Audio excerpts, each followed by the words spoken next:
What's going on, everybody? I'm eating things, and you're watching Less Than Rhetorical. And today I just got a notification that Year 9 Season 1.2 patch notes are out. And I wanted to take a look at them while I was online here, but for some reason I cannot pull up the patch notes while also being connected with the Xbox. So I'm going to have to find another way to view the patch notes for everyone to see. It just came out today. Maybe I can view them on my phone and talk through them, and that will be good enough. We will see. I'm looking it up now. I literally just found this out as I was I logged in right now onto Twitch, and I'm like, okay, well, let's go ahead and start streaming, and then found out that, oh well, I can't stream browsing the internet. So that's interesting. Year 9, season 1.2 patch notes, and that's Rainbow Six. Let's see if I can find it this way. Rainbow Six Siege. All right, here we go. So we've got the update. Let's see if this is the one that came out today. Yeah, just released 4/30/20. No, that's not right. That's Chimera. That's 2018. Here we go. This is April 9th. Season 1.2 patch notes. Okay, that's not it. But I bet I can get there from here.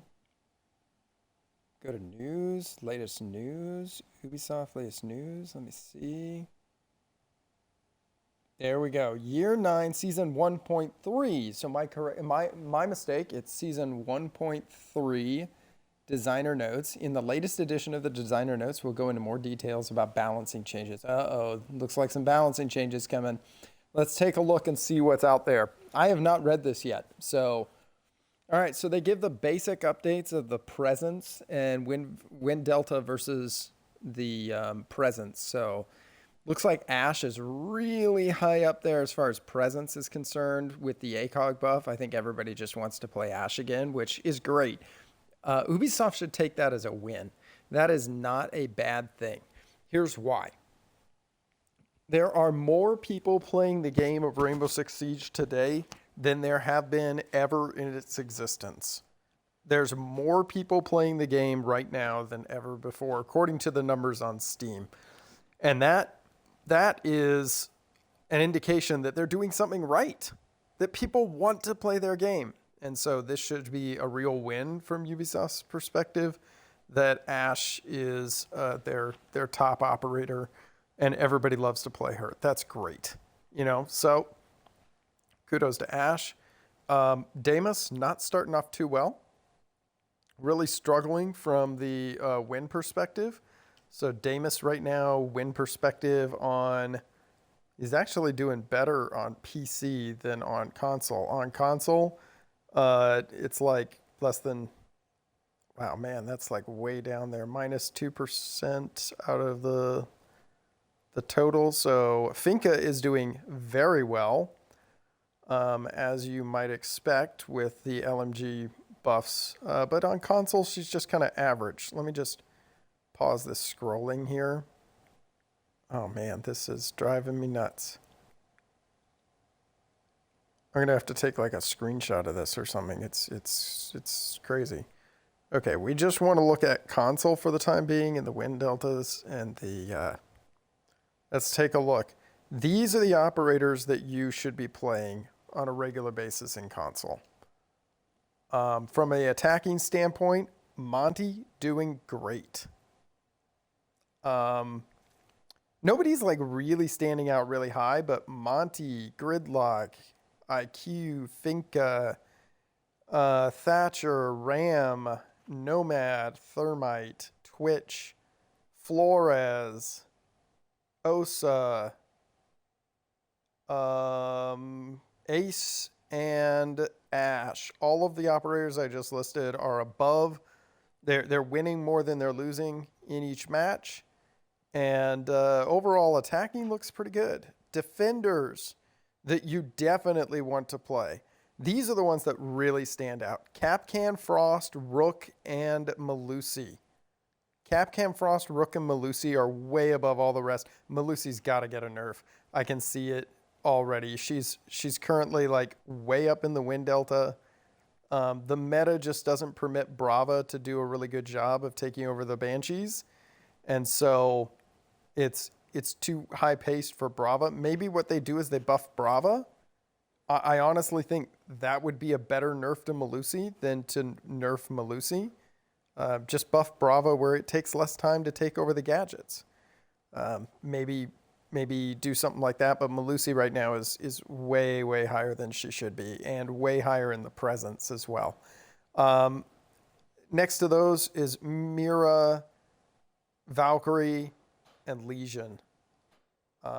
Doc's also doing well. Wamai's got a really high presence, so he'll probably lose the 1.5 scope, or I mean the magnified scope, I'm sure, to adjust for his presence. Or they just need to give Jaeger's doing terrible. Give Jaeger the magnified scope. Give him the ACOG back. If you give Jaeger the ACOG, I guarantee it's better for the game. So anyway, that's what we got from a win-loss percentage. Everybody else is below the line, except for Aruni and Thunderbird and Pulse. Fenrir's presence is pretty high, and he's just right on the line. He's doing pretty well. But if you want to win in defense, you want Rook, Frost, Capcan, Malusi, Mira, Legion, and Valkyrie. Those are the operators you want to play if you want to win. All right, let's take a look at the patch notes now. Okay, so it goes through the operator bans first before we get to the patch notes. Fenrir's ban is through the charts, through the roof. Capcan's ban is pretty high. And Thatcher and Mira and Dokubi all kind of high, along with Ying. They give some message from the team here. Let's see. Okay, basically they're going to do some balancing because of presence. Some of their presence was higher at the beginning of the season and now gradually has declined due to the numbers you see right now. This downward trend suggests these operators' choices are driven more by novelty than by overwhelming strength. We observed similar patterns during the 1.5 era. And so basically they're not going to make some changes. It says, we believe maintaining the current distribution throughout the entire season won't compromise the overall balance. Okay, they're not making changes because of presence. That's great. Instead, they're making changes. They don't want to do anything prematurely, they're saying.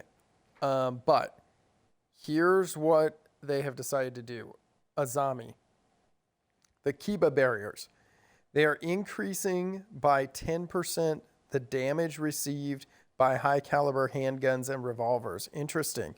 So the 44 mag semi-automatic, the D50 and the 357 and the Vendetta, all of those guns and the LFP 586, all of those guns, those revolvers and the handguns will be able to do a greater amount of damage by 10% to the Kiva barriers.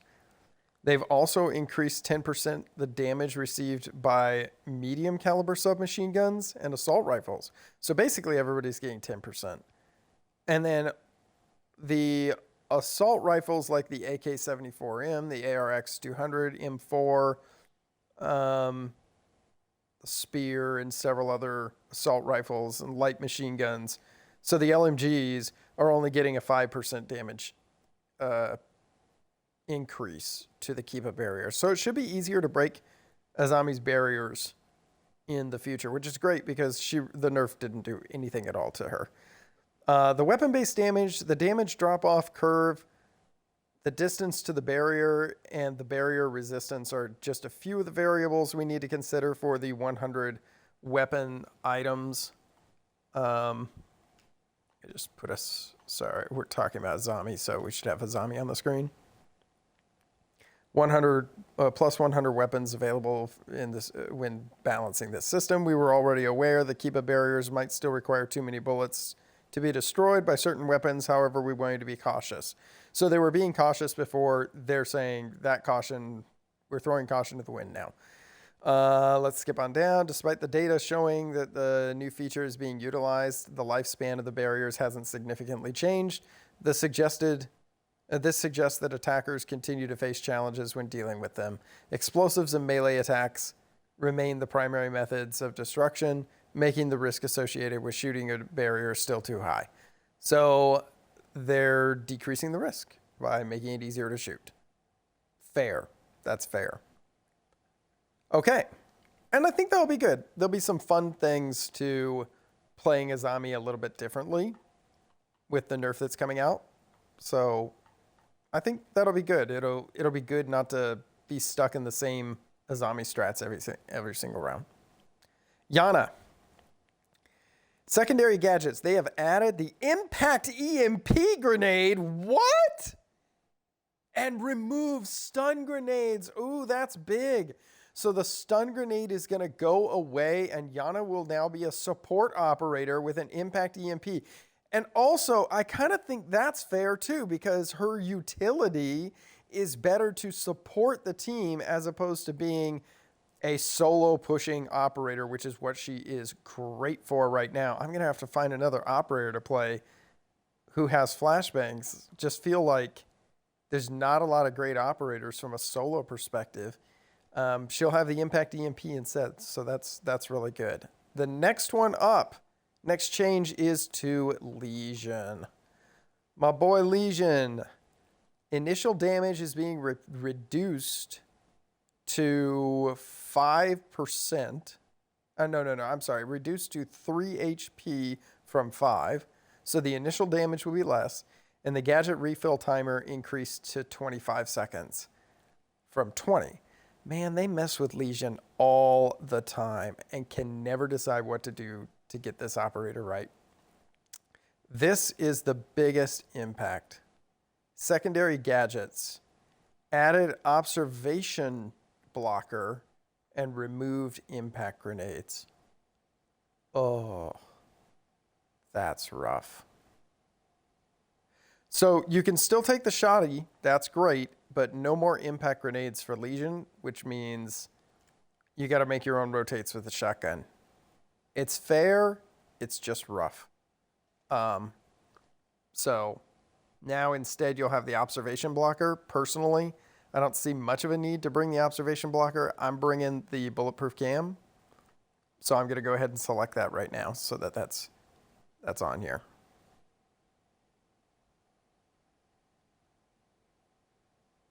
Give me a second.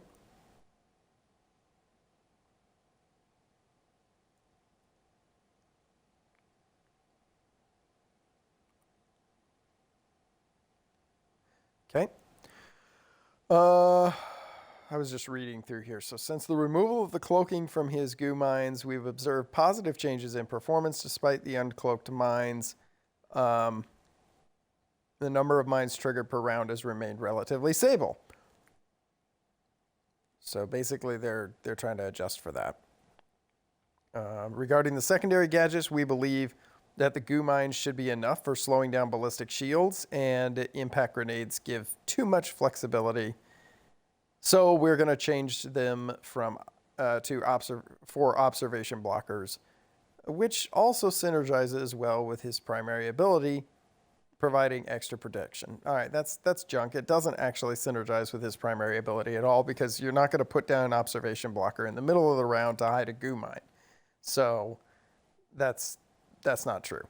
But it makes sense. It's a good nerf. He is absolutely, if you haven't been playing Lesion, he's probably the best solo queue operator right now. Maybe one of the best defenders, defending operators right now. So maybe check him out before the nerf takes place. And all of these changes are supposed to go into effect. Let's see. This goes into effect. Does not actually say here.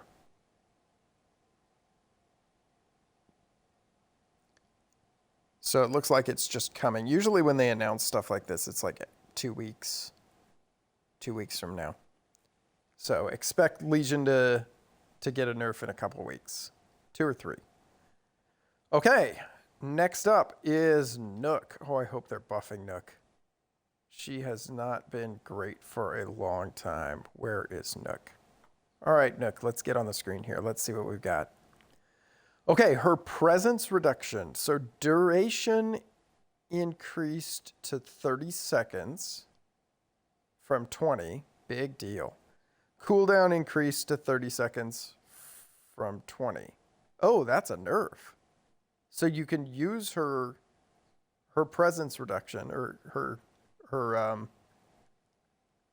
whatever that the utility that's the hell presence reduction.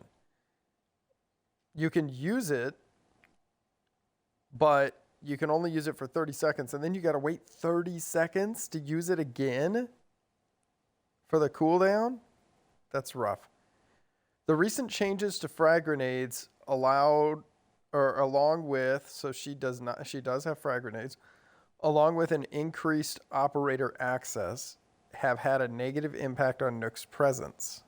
To mitigate this issue, while we investigate other solutions to make her more impactful, we will be increasing. Oh, I see. They're saying the nerf to frag grenades decreased her presence. And so they're trying to figure out how to fix that. But for right now, they're just making some adjustments to make it a little more comfortable to play Nook, is what they're saying.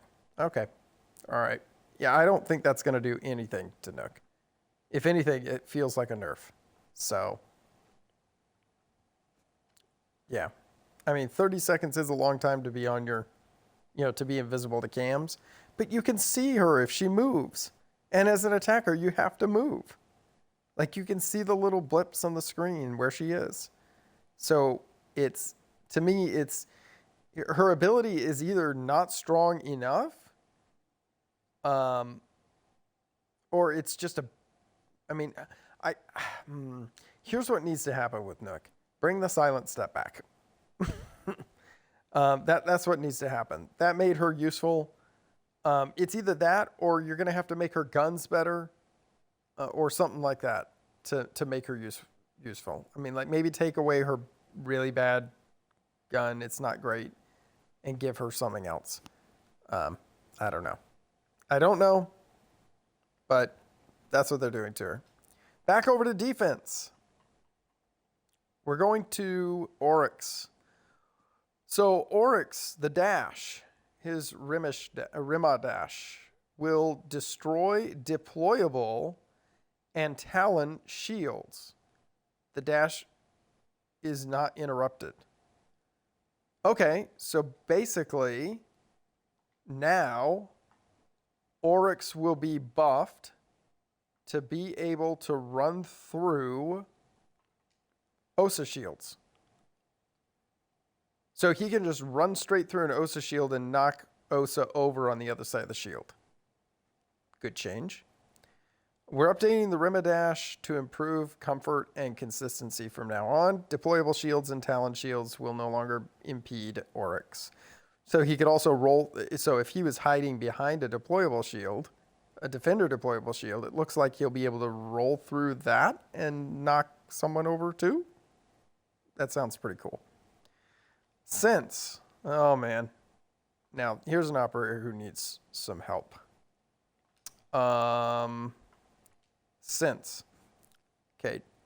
Despite numerous improvements to the POF9 and the additional ability that brings, Sense continues to underperform. Yeah, she does. She's terrible. We acknowledge the intricacy and skill required to use the ROU projectors efficiently. The unpredictability of bounces can sometimes work against you. We hope the new trajectory pre-visualization can help improve accuracy. But we're going to allocate additional resources to enhance flexibility and provide more opportunities for error correction while we keep investigating new ways to improve it. What they've decided to do with Synth is they've changed her projection system to increase to 4 from 3. So now she can throw 4 of her ROU projector systems instead of only 3. And they're working to figure out new ways to fix it. Okay, let's talk gadgets. All right, gadget balancing. Okay. First gadget to be balanced is the impact grenade. Impact grenade. Impact grenade. That's defense. Okay. That's not. Well, we know Legion's got one, so we'll put Legion up on the screen. Although Legion's going to lose it. The explosion damage will be reduced to 40 HP from 60. Ooh, that means you will know. Think about what this means now, okay? If it's reduced from from 60 to 40, you will no longer be able to secure a kill on Monty with an impact EMP. That's rough. That is a big nerf. Basically, it's saying, hey, we want you to use these not for kills, but for rotates. The radius will be reduced to 2 meters from 3 meters, making your rotates even smaller. Interesting. Okay. That will affect Azami, Cav, Clash, Echo, Goyo, Maestro, Malusi, Rook, Valkyrie, Vigil, and Wamai, and Legion will lose his.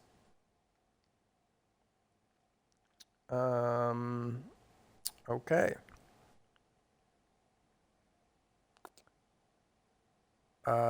Wow.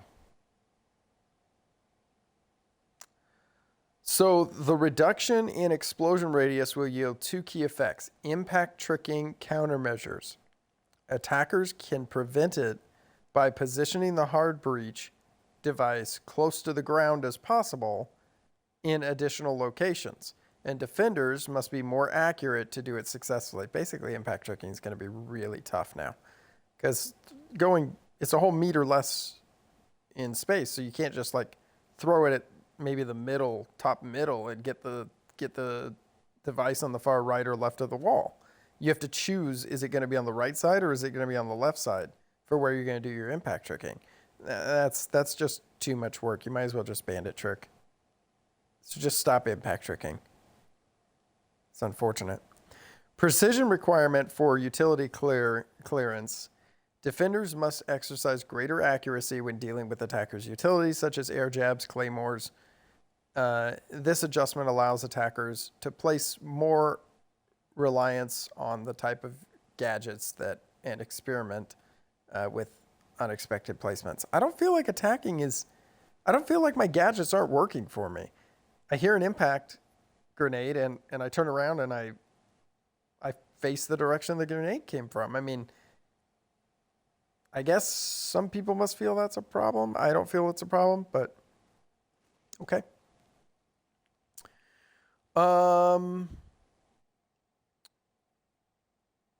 Our final goal is to enhance tactical gameplay and reward correct decision making in every match. All right, well, it's a good goal.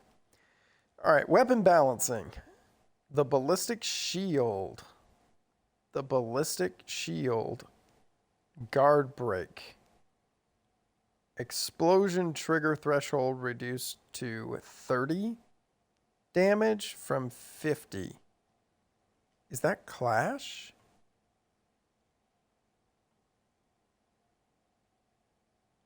Ballistic shield. Which operator has... Oh, okay, that is Clash, but it's not just Clash. Explosion trigger threshold reduced to 30 damage from 50. It's Blitz, Fuse, Monty, Clash. Explosion. The trigger threshold reduced to 30. I don't know what this is. I don't know what this means. So apparently if Fuse has his ballistic shield out, Trigger threshold reduced to 30 damage from 50 damage. Explosion. It's explosions, though. All right, let's read it.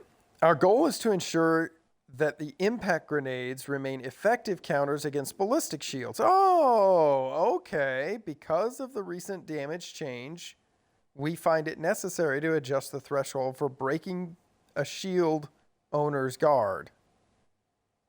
The guard break system relies on the damage received, and it's important to note that no other explosives have undergone alterations. Consequently, other explosive devices will now create larger openings than before. So basically, it's a shield nerf. Got it.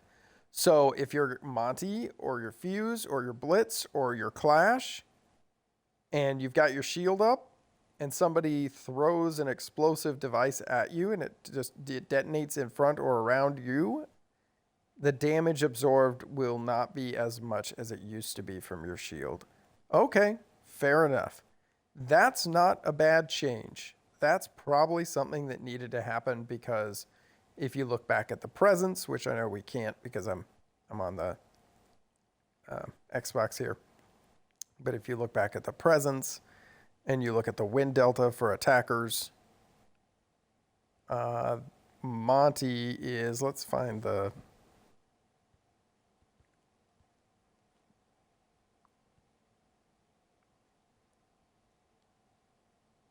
Okay, I can't seem to get it onto console.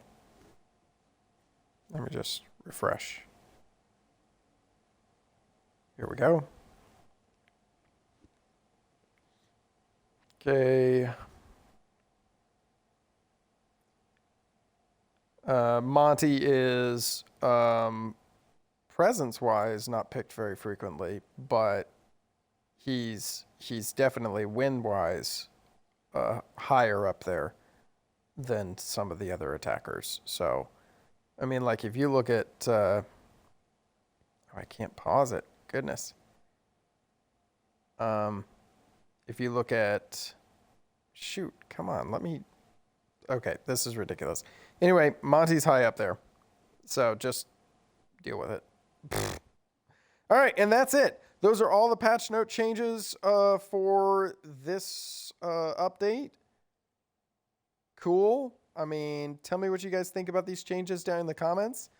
And yeah, sad to see Legion losing his impact. Sad to see impact grenades get nerfed, but good buff to Oryx. A weird change to Nook that I'm not sure is going to make any difference at all. I'm still never playing Nook. Yana, that change is interesting. Makes her more of a support operator with having the impact EMPs. And I think the Azami change is good. So those are the changes coming up, and be looking for that here in the next update that pops out to your console. Thanks very much for watching, and I hope you guys enjoyed the content. Please leave a like and subscribe if you did. Peace.